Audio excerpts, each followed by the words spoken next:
Hello and welcome to Byju's IAS. Let's get started and look into our daily quiz. Let's look into the first question. Consider the following pairs. We have terrorist group on one side and the region they operate on the other side. We have Al-Bada, West Africa, Al-Shabaab, East Africa, Boko Haram, Nigeria. Which of the above is or correctly matched? The answer to this is 2 and 3 only. Why? That is because Al-Bada does not operate in West Africa, but instead it operates in the region of Jammu and Kashmir in India.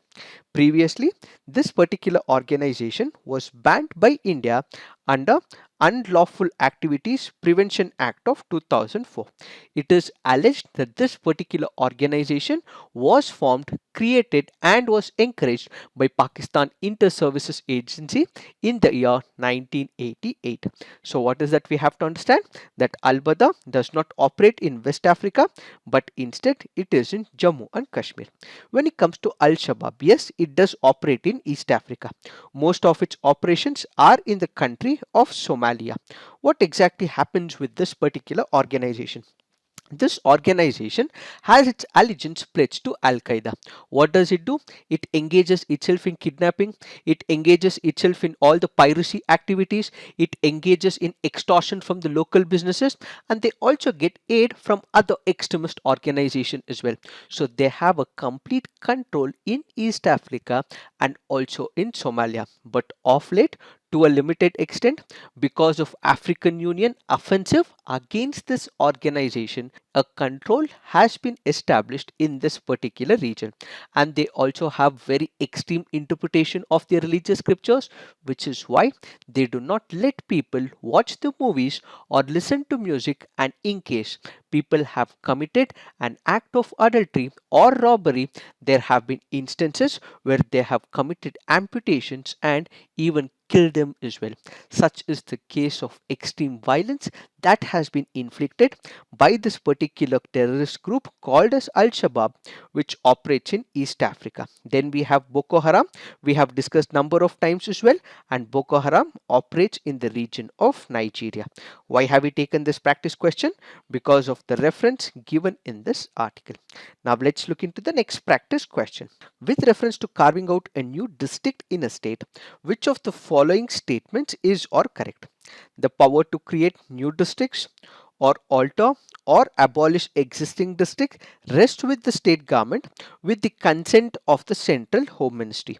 It can be changed only by passing a law in the state assembly. Which of the statements are correct? The answer to this is none. Why? Because when it comes to creation of a new district or altering or abolishing a new district, the central government's consent need not be taken by the state government. This is under the prerogative of the state government, and they need not have to take or consult or even take permission from the central home ministry. It can be changed only by passing a law in the state assembly? No. This can also be done by passing an executive order as well. Since it can be done by both the protocols, both the options are wrong in the present situation. Why have we taken this practice question? Because of the reference given in this article.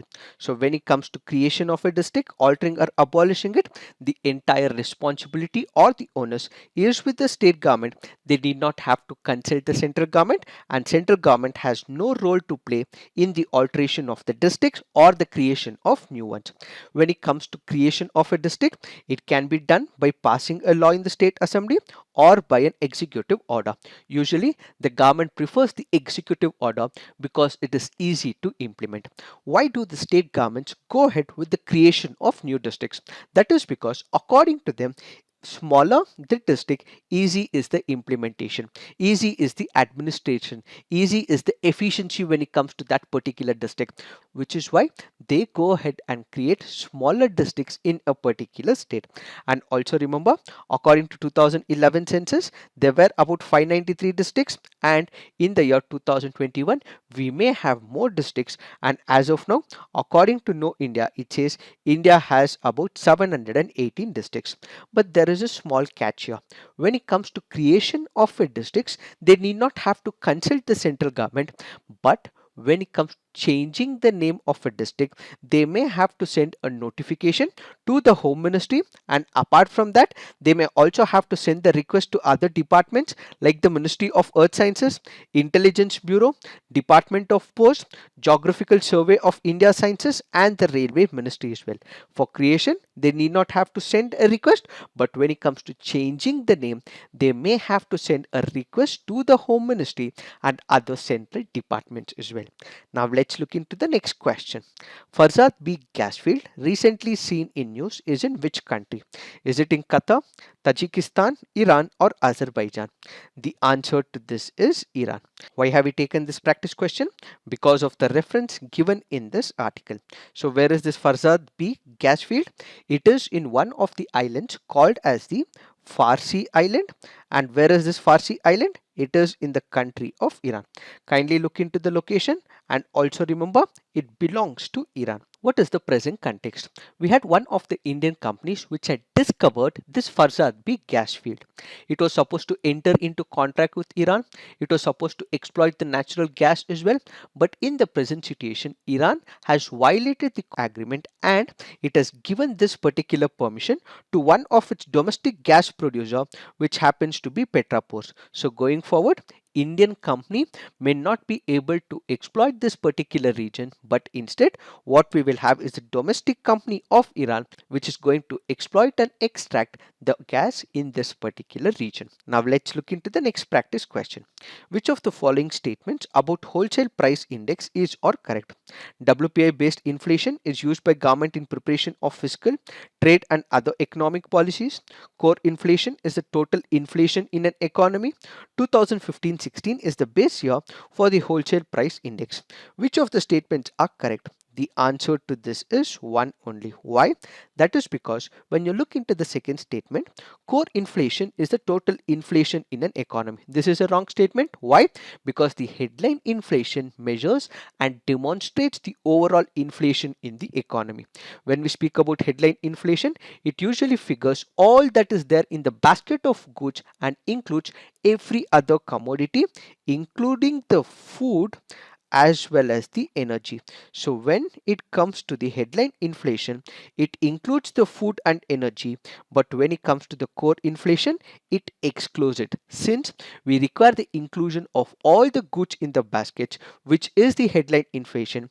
That is the total inflation of the economy. And the base year for the wholesale price index is not 2015 and 16, but instead it is 2011 and 2012. Since the last two options are wrong, the answer would be B only. Why have we taken this practice question?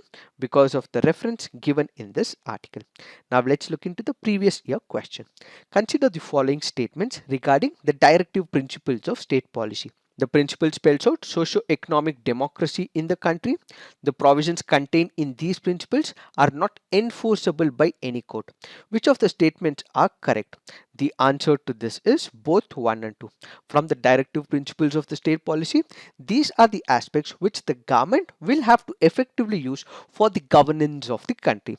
So the principle, yes, it spells out socio-economic democracy, and at the same time, it is not enforceable by any court. This happens to be a previous year question from the year 2015. Now let's look into the fact of the day. The discussion for today happens to be diplomatic immunity. What is this diplomatic immunity? Let's say there is a foreign ambassador, let's say from Saudi Arabia. This foreign ambassador is currently in India. He is in embassy of Saudi Arabia in New Delhi. If this particular person from Saudi Arabia, who happens to be an ambassador from Saudi Arabia working in India for the embassy of Saudi Arabia, let's say has committed an act of murder, or let's say has committed an act of rape, in this particular case, ideally, if it is any other person, even if it is a foreign national, what would happen? IPC, that is the Indian Penal Code, will immediately step in. This particular person would be prosecuted. Whatever is the penal provision or imprisonment that is required for that particular punishment, for that particular crime, will be enforced on this person. But here, since he is a diplomat who is working in an embassy, he will not be prosecuted. That is what is called as diplomatic immunity. Why have I taken the example of Saudi Arabia? That is because when we look into the recent past, we had one such example where a Saudi diplomat was accused of holding captive, beating, and in fact repeatedly raping two Nepali women. He hired them as domestic servants in his luxury apartment in New Delhi, and this diplomat was protected by the Vienna Convention on Diplomatic Relations. So, ideally, if it was any other foreign national, he would be prosecuted under the Indian Penal Code. He should have gone behind bars as well, but because there is diplomatic immunity, which is why India had to send this diplomat back to Saudi Arabia without any prosecution.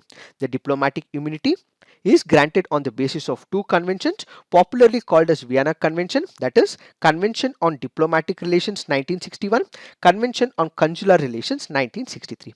We have one of the important articles that happens to be Article 29 of the Vienna Convention. What does it say? It says the person of a diplomatic agent shall be inviolable.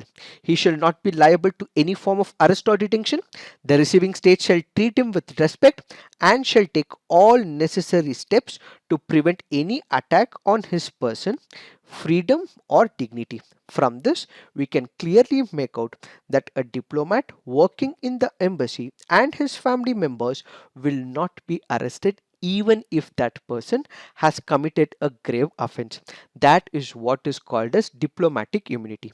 Why is this immunity generally given? Let's say there is this person who's gone to a country where that country, another host country, might have conflict. Let's say, for example, we take the condition of India and Pakistan. Let's say an Indian ambassador has gone to work in Pakistan. So there might be an apprehension that he will be monitored, he might be killed as well. So what we require is a protection. So ideally, to prevent any kind of fear or intimidation on the foreign soil, and in order to make sure that they are protected, which is why what we have is this diplomatic immunity. We have another important article, which is Article 30 of the Vienna Convention. Apart from the embassy, the house of this particular diplomat will also have to be protected within the premises of that particular country as well. So what are the options that are available when a crime is committed or it is in breach of the law of the land? Let's say there is the host country, which can be India or any other country which has welcomed that diplomat. So what are the options that are available to the country? Basically, it can waive off that particular diplomatic immunity immediately and ask the diplomat to leave the country immediately. It may also request that particular country to prosecute that particular diplomat as well. Now, when it comes to the home country, what are the options available? So the home country may feel that this particular person has used this privilege against the country's norms, so it can waive off as well. So it can ask the host country to prosecute this particular diplomat, and at the same time it can ask the host country to send back the diplomat so that prosecution can take place at the home country as per the laws of the home country. So there are two ways here, one at the host country, the other at the home country. At the host country, it may ask the diplomat to leave immediately. At the home country, they may prosecute according to the laws of the land. Now you might ask me a question, is it for all type of people who are working in the country, that is they represent their home government? No, this is only with respect to the embassy. Where is the embassy? In India, most of the embassies are located in Delhi. So if there is a particular person who is working in the embassy, he would be provided diplomatic immunity along with the family members. But let's say if he is working in a consular access, to a limited extent, what he would be provided is a diplomatic immunity, but this is not provided to the family members. If they are working in embassy, it is provided to the family members and the diplomat. But if it is the consular operations that he is in, limited diplomatic immunity is given to him, but not to his family. It is this that we have to understand in reference to this article. So this is it for today. Thank you for watching. All the best.